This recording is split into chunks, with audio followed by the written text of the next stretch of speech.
So someone asked me, why am I continuing to make Football Manager 2024 content when a lot of YouTubers have just stopped doing Let's Play? Called addiction, my friend. Called addiction. I love making content. I love making the videos documenting my journey playing the game. And this is the least amount throughout the season I've done in this specific season. I'll explain. Let's head over to the game screen.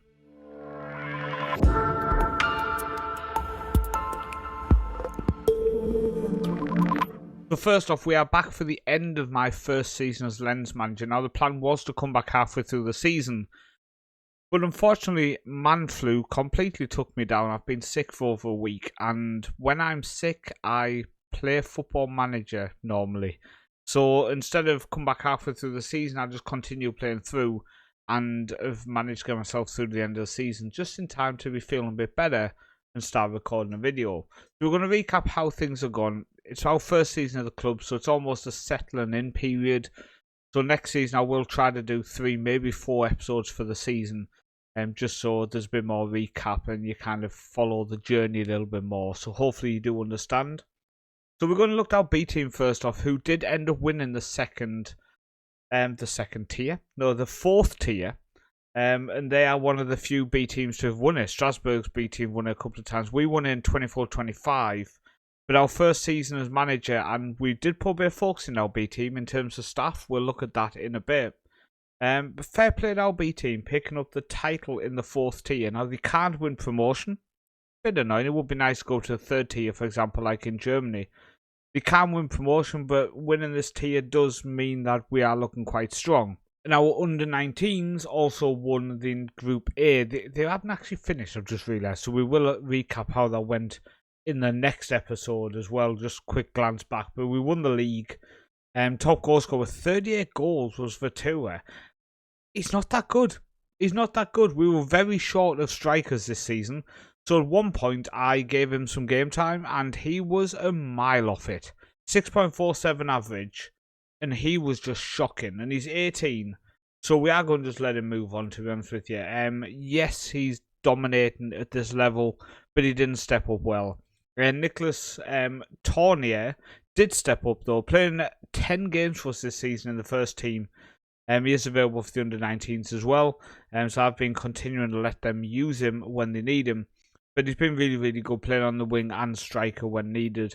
It has been an issue in terms of injuries this season. The only thing to mention with the youth team as well is our intake from season 1. So our best 2 were a left back who is okay at best, and a left winger who does have a little bit more potential. Lacks the crossing ability, is left foot on left wing, which I do like. I would like more players like that.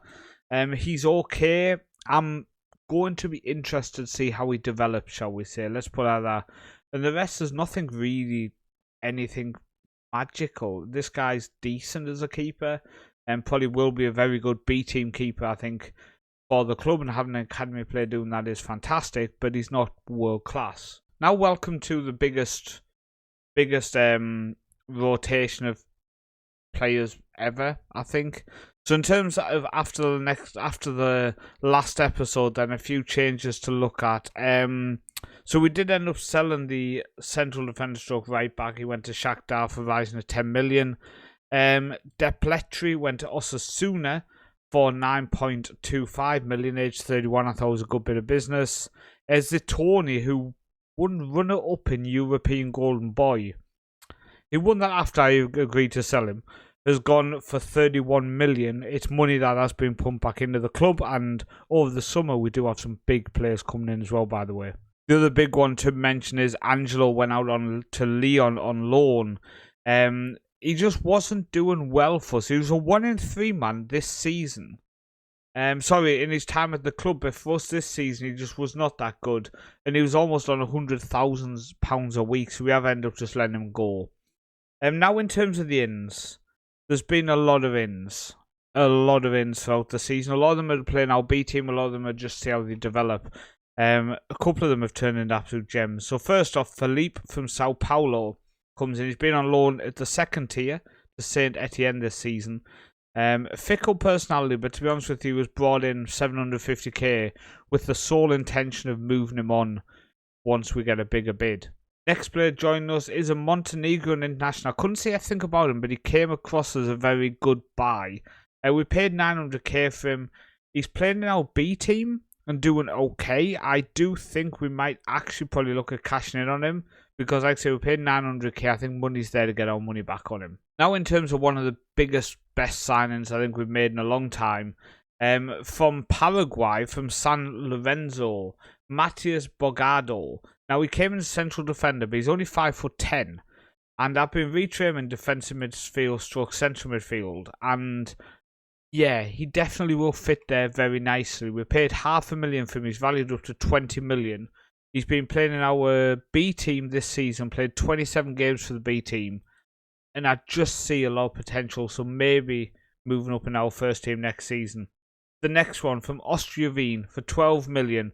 Patreon named Dan Finchu, and one of our Patreon members who does sponsor each month, ends up coming into the game. Picked up for 12 million. Finchu is just insane. 27 caps this season.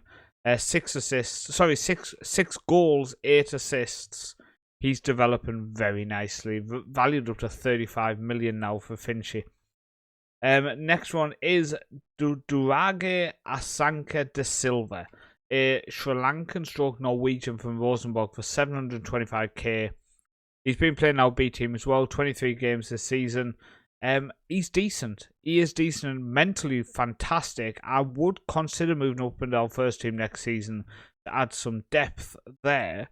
Another player who's moved up into the first team near the end of the season is Benjamin Rosenberg, coming for 2.3 million from FC Groningen.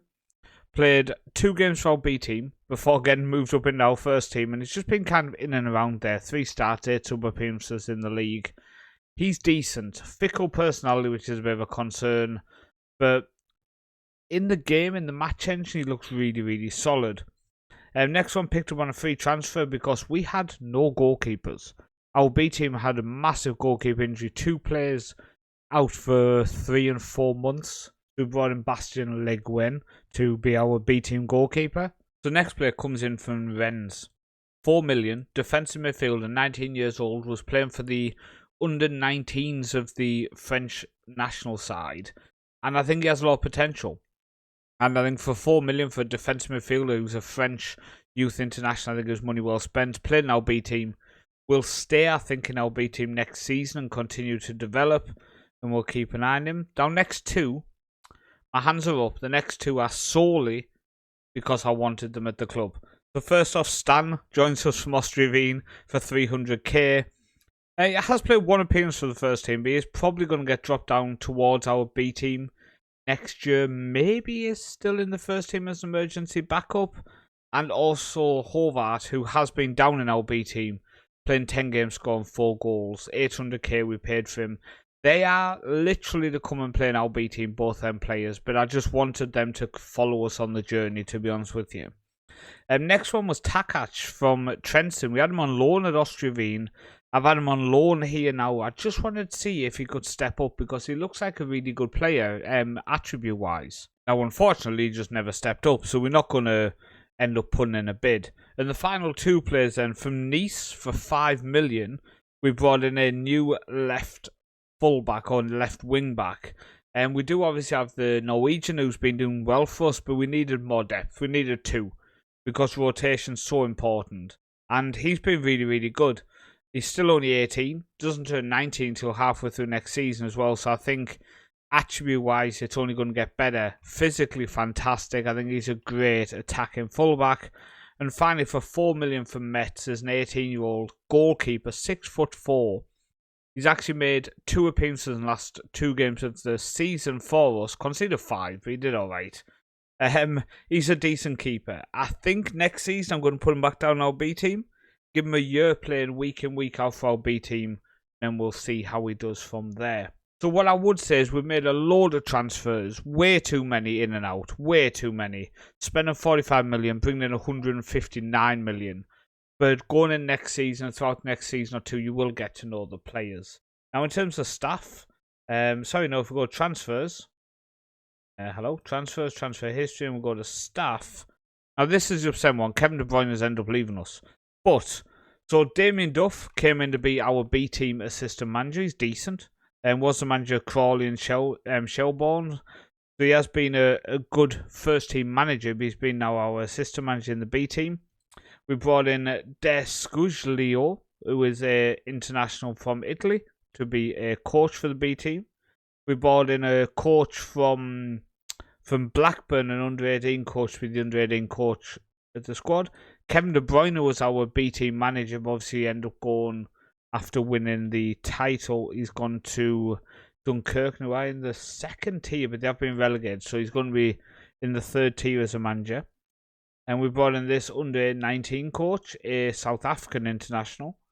We brought in this, I think he's Polish international, to be a B team coach. We run performance analysis, physio, and then some scouts. So we don't really need to look at all them. But I tried to add international experience to our B team and our youth team. I think it's cool to have people like Kevin De Bruyne at the club as well. I think it just adds a bit of a story to it. Obviously, he's left after a season, which is a bit upsetting. I would have liked to have progressed with him. So I might look at a proper young B team manager for next season, because De Bruyne left only a few weeks ago, so I haven't signed a new one yet. I wanted to wait till the end of the season. I might look to see if we can bring a proper young coach to be our B team manager and see if maybe we can do something interesting there. And just, this club has the ability to be built. We've got a B team in a playable league. We've got our youth teams doing well. We've got potential. So this season we only had the league and the cup, and we went out of the cup really early. The board were upset. I mean, we played PSG, be nice.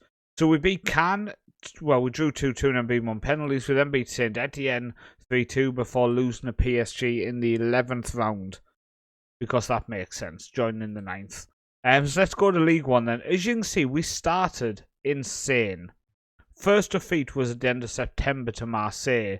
Back-to-back defeats before we then won a couple before. November was a bit upset with only 2 points from 9. We won 2 of 4 in December before a sole victory in January.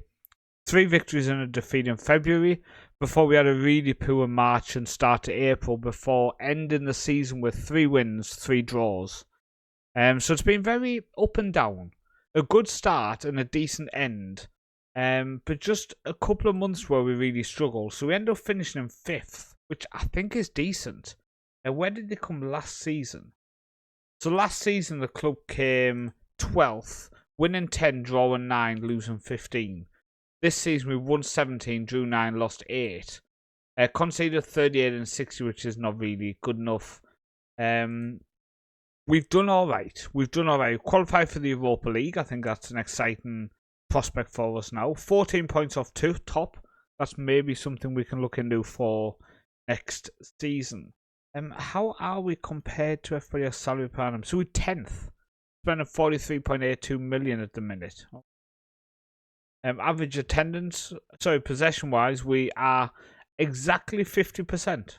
Okay, exactly 50%. In terms of goals scored, then we were the 4th highest with 60. In terms of goals conceded, we were the 4th best with 38, but I think we need to improve that. So we've been using 2 tactics pretty much all season. So we have our standard 4-2-3-1, then we also have 4-2-3-1 narrow. We also have this tactic, which is a bit more of a shut up shop and try to defend setup. But all of them are tried to be built where we can rotate between them all when we need to. And it's been working. We did end the season. If I go here, it doesn't really show because we played the narrow tactic here, but they all seem to be labelled as the same, which is a bit annoying. But we were using this tactic near the end of the season. But that means when we go into the new season, I do plan on using the winger tactic. I've signed a winger who's coming in. We got Justin DL on the left wing, or Dahl, who I think has a lot of potential as well. And I've also found using Finch in the attack midfield as a playmaker, when there's nobody either side of him and he's got a bit more space, he looks really, really good.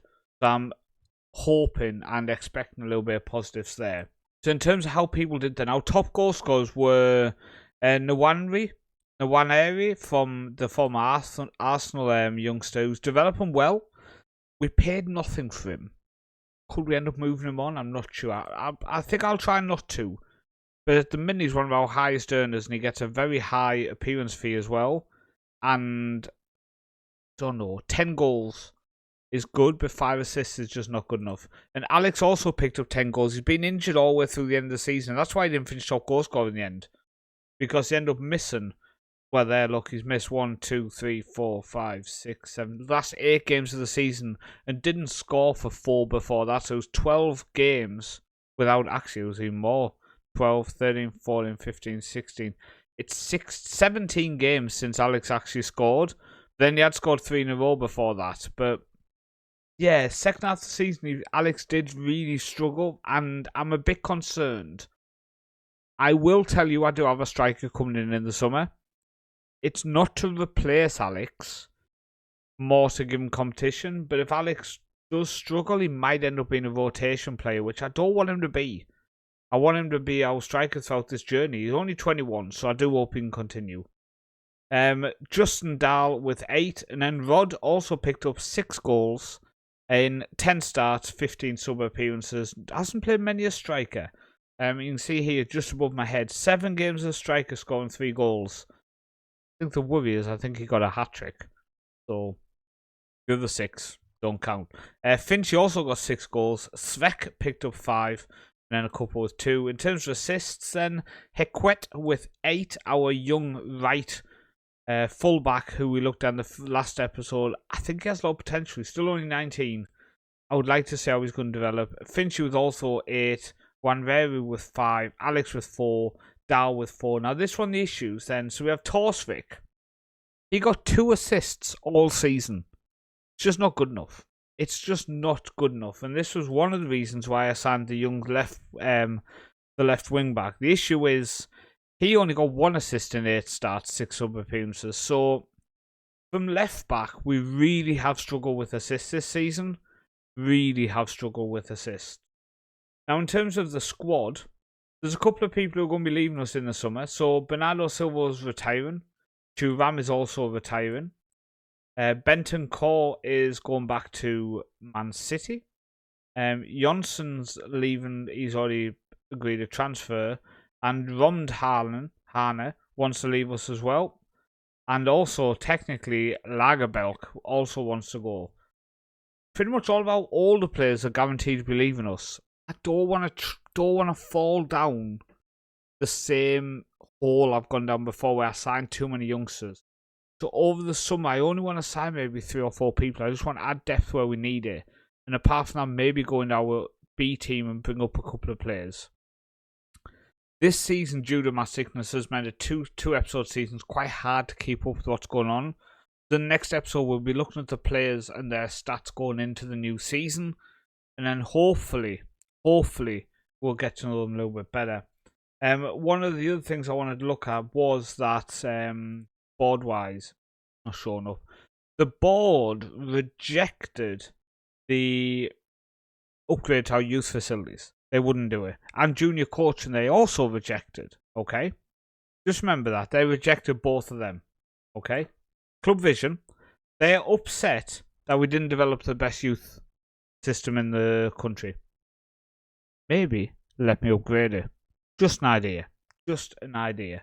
But we are now 3 full seasons away from moving in our new stadium. We are going into Europe for the next season, which is fantastic. We have 50 million in the bank. They said we were going to end the season with nothing. So things are looking positive. I'm going to get on with the summer window.